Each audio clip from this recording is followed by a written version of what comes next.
hivyo sisi tunataka kuleta mabadiliko ambayo itasaidia watu wetu, kuinua watu wetu kutoka hali ya umaskini, hali ya ufukara, tuwapeleke wawe kama watu watajiri. Sawa sawa?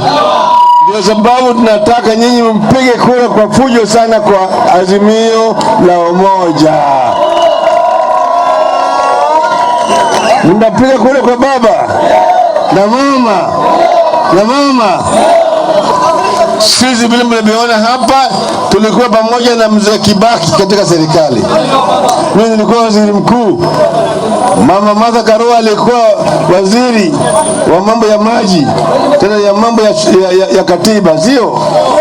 Kalonzo Musyoka alikuwa waziri katika serikali hiyo. Charles Ngilo alikuwa waziri katika serikali hiyo, sio?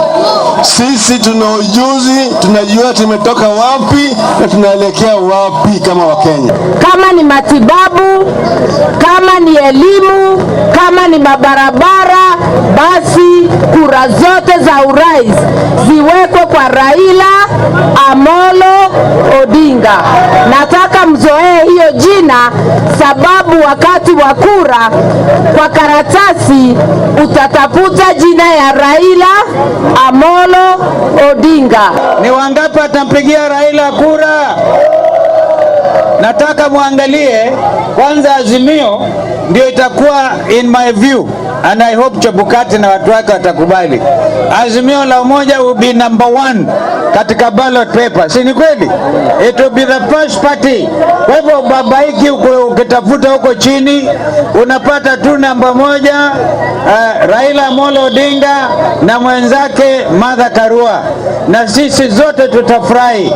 Sasa tumeanza mpangilio na nyinyi mko sehemu ya wale ambao watakubali kwamba baba atapata round 1 kura milioni 15.